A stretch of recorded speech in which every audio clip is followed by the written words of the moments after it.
Hi everyone. I'm going to talk about a kind of a new project or basically a vision of a framework that we're starting to develop in our group. It's kind of connecting a lot of different research work that we do, and we try to have a kind of a common platform. And so this is a vision paper is by me, but my group consists of a number of postdocs and PhD students that will be involved in this pretty ambitious project.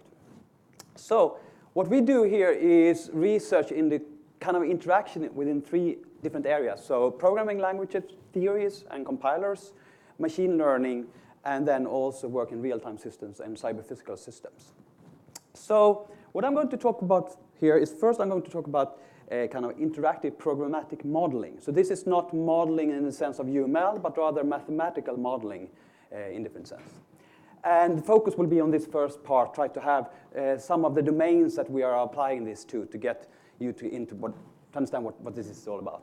Then I'm going to say some words about what we mean by sound language composition and self-learning compilers. Okay, so I've been working in this kind of mathematical modeling field for a number of years. So one previous language that we did is called Modelize, for model and analyze. And now this new framework that we're developing is called Myking, and Myking stands for the Mida Viking. Since we are from Sweden, we wanted to give some Scandinavian touch. So the previous work was focusing on equation-based DSLs. So that are languages where you have differential equations that you compose together to simulate physical system. It was gradually typed. We had made it as an embedded DSL with some pros and also cons to do that, make that work in reality. We have a formal semantics, a type system, type softness, proofs, and so forth. It was interpreted and not compiled, and it was open source, or it is open source. So you can look at the website if you're interested in that work. So the aim of this is to be a framework for developing domain-specific language in general, but we really focus on some specific kinds of DSLs. The aim is to have a polymorphic type system. So it's basically, at the core is a functional language, which you can compose together languages. To have a bootstrap and retargetable compiler, and to produce highly efficient codes. This is the aim of this project, also to be really efficient, because it's important for these real domains that we're working on. And we are working also to have a mechanized formalization of the core of the language. And to also, we'll see, to target both online systems, so something is running in real time, and offline, when you have an offline computation. Okay, so the framework is basically three parts. And these are the three parts of the talk. So you can think about the view of doing the actual modeling, then how you compose language fragments to generate new languages, and then the part of creating efficient compilers or efficient compilation. Okay, so example areas are autonomous vehicles, industrial automation, satellites, container automation. So I have some collaboration with the ABB in the last part. All these things are cyber-physical systems. The other area is biology, or more specifically evolutionary biology, and public health systems. So this first part, when we talk about models here, models is an abstraction of something. So here it's an abstraction of a physical system. But if you look at this, this is the engineering perspective. So you create a blueprint of a model because you want to create a system. So the model is used for creating, engineering a system. Whereas in this case, it's more like the scientific view. We have a system that already works, the biology system. You create a model of it, and then you try to infer some information or some parameters from the system to learn something and understand the physical system. So it's a very different way of modeling. And it's pretty far from modeling software. So this is not about modeling software, but modeling real systems. Okay, so in the cyber-physical system, you have some physical part. You typically have some cyber part that will be embedded systems, typically connected into networks. You have sensors, you have actuators. Then when you create models of this system, you can create models of the cyber part. It could be state machines that you prove some properties on. Or you have models of the physical part, which is typically then differential equations if you're describing the dynamics of the system. And if you have both these kind of models, you can do virtual prototyping, simulation, or some sort of verification of these models. So when we talk about modeling here, we talk about creating languages where you can express these kind of models. to simulate or verify the system. The other kind of language then is for phylogenetics, or evolution biology. So this is a collaboration that I started a couple of years ago together with Fredrik Rönnqvist, who's I would say, the most cited and well-known biologist in Sweden. And the area here is about building phylogenetics trees. This means that you take DNA samples from different species, could be plants or animals, and then you infer the tree from that. That could be when are different species split in history, at what time, and this is basically how biologists do research in evolution biology today. So there's a lot of related work. For example, these first ones are actually by Fredrik. What we're doing here is to apply probabilistic programming into this. And the benefit here is that we can then have much more expressive models than you can express with today's system, which is very interesting for the people in biology. The challenge is to get the compilers efficient enough so that you can actually compute it in a reasonable amount of time. And that's why this is a very interesting problem for us. Okay, so let's look a little bit at this, what it means to do more physical modeling. So there's, of course, a lot of related work here, especially Modelica, maybe some of you have heard of. So I've been involved in that design committee for many years. This Modelize is this other work that I've done. So the examples now are not actually from Myking, since that is just starting. So these are from Modelize, what we've done before. So here is a way of doing modeling of a mechanical system, a 3D mechanical system. And the purpose here is that you want to have a very high-level view, so it's easy to model this. But then in the end, the compiler compiles this down to differential equations with constraints called DAEs, differential algebraic equation systems. And then you use numerical solvers to actually simulate and simulate it. So here you can see a model. You have some world object. We have a infix binary operator putting components into series. You have two bodies here, a joint and a bar, and then a terminating frame. So if you would run this and simulate this like we do here, let's run it again. Here it comes. It will basically now, it's starting at an initial position and then just dropped. So this is a way that you can model, and then how do you look at the simulation? You can actually look at the simulation trace, or you can visualize it as we did here. So the purpose here is that then you want to have easy to tweak this model, but the equation system will look really different depending on how you actually create these models. So here, I don't know if you can see it, you have another two joints, a bar, joint, and a bar. So we get a double pendulum.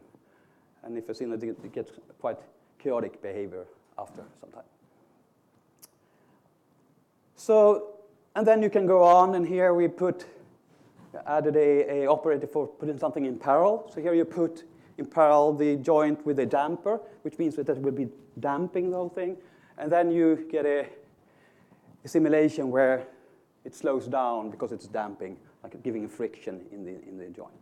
So you see here, the purpose here is that you can have a very high-level modeling and then go down and make simulations out of this.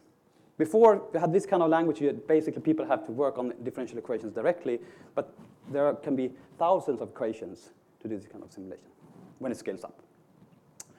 The other area is this probabilistic programming. So how many of you know about probabilistic programming? A few. How many of you actually coded some program in probabilistic programming? Some, probably. A little bit, some. Okay.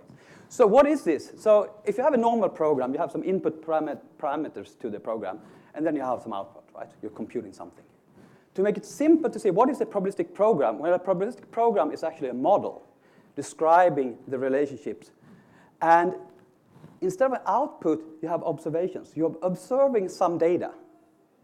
And then you infer the parameters. So you kind of go the opposite way. So you're in an inference. That's why it's called an inference. You infer the parameters, but you don't infer values, but rather distributions. So you get an uncertainty of the actual parameters. So we're developing a core PPL here in this framework. And the purpose is here to have the core parts in one language, and then we can create new domain-specific languages for different domains. So for example, these 3 people work for biologists. It will be like a domain-specific part within this domain. So we do certain kind of optimizations. We have something called delayed sampling, which is one work we have worked on before. And also there are different kind of static analysis you can do to optimize this kind of system.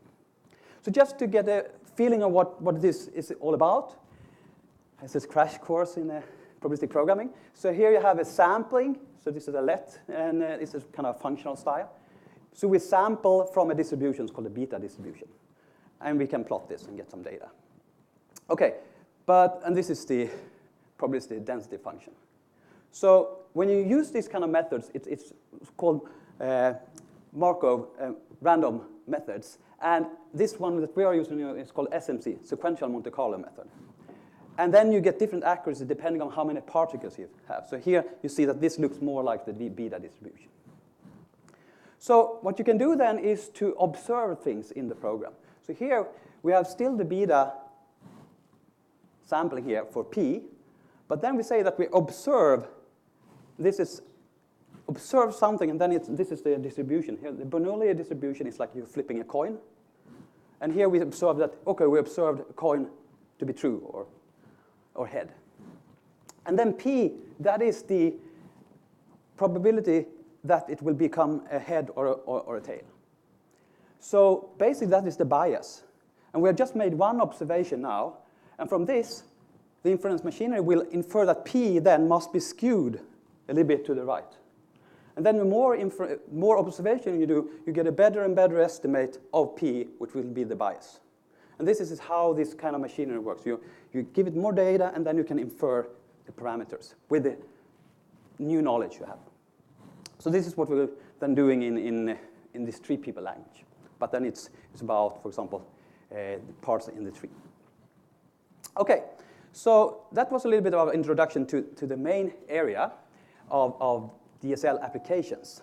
So what we then want to do to be able to create small language fragments, you can reuse language parts from the different DSLs, because there's a lot of common things. For example, automatic differentiation, you need to have functions, you need to have bindings, and so forth. And there's a lot of related work here, of course, compiler construction tools, embedding DSLs. My experience with embedding is that it kind of leaks abstraction from the host language, makes it hard to use in practice. You have all kind of meta-programming template approaches and a number of workbenches that are developed in this community. So the aim here is to be able to give guarantees on properties when you're composing language fragments. Not composing whole languages, but rather fragments. So that if you have some property P that holds for one fragment and it holds for another fragment, when you compose it together, it holds. Or you can say that either it holds or you can reject it. So right now we are developing an untyped version of this as a start. So we can compose small language fragments. So here it's basically functional parts. You can think about the Pierce book, where you kind of compose together different parts of different in the book, kind of. But the real research challenge is coming to the static type system. Another part working on is on the components. When you put components together in these cyber-physical systems, then you want to be able to give guarantees when you put them together in the model. So then we're talking about a domain-specific type system, basically. The last part then is about self-learning compilers, so basically combining machine learning and optimization is part of the compiler. So we're focusing on going to a heterogeneous, and that means that on the CPU, we are basically compiling into using OCaml's backend as the thing that we are compiling down to. So we're not trying to reinvent a whole compiler toolchain. But we're also compiling to GPUs and CUDA. So that's a heterogeneous aspect. So when you describe these languages, you describe it as interpreters, and then we use partial evaluations to get the residual program.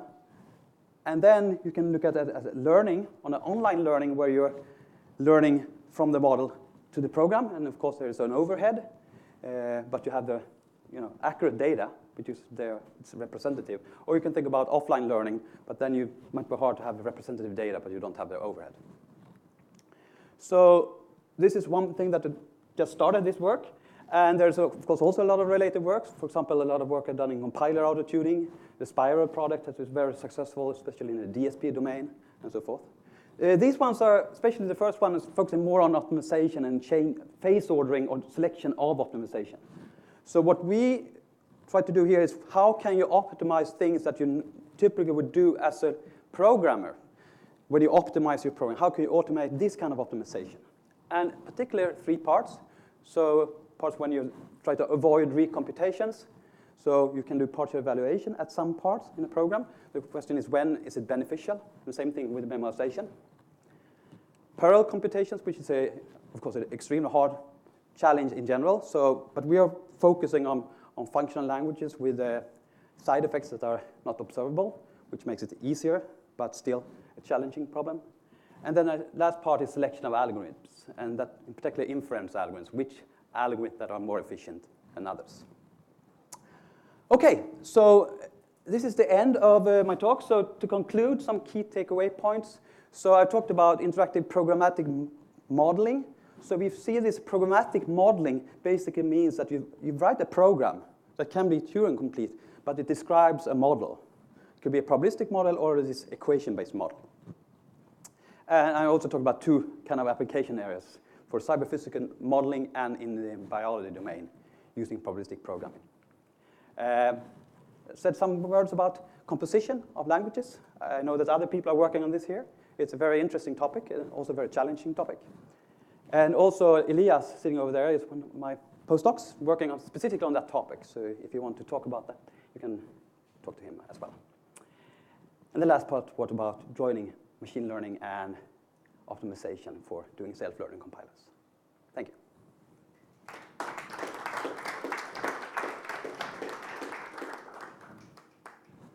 Questions, thoughts, statements? Yes? So the previous slide you were talking about the high-level optimizations, especially the algorithm selection. Yes. Do you have any ideas on that? How to actually select the algorithms, right? How do you figure out which machine learning algorithm to use? So when I said selection of algorithms, it's basically which kind of, for example, which inference algorithm to use. So for example, you can use, for example, sequential Monte Carlo methods or Markov chain Monte Carlo methods, or there's a lot of variants of sequential. So it's rather when it's not like everything can go magic, but rather you have to have an interface where they have semantically have properties that you can select from. But I think in this context, the hardest thing is actually to have the measurement when it's, how do you say something is better than others? So this is one of the key challenges, I think, on the inference, when is the argument better than the other?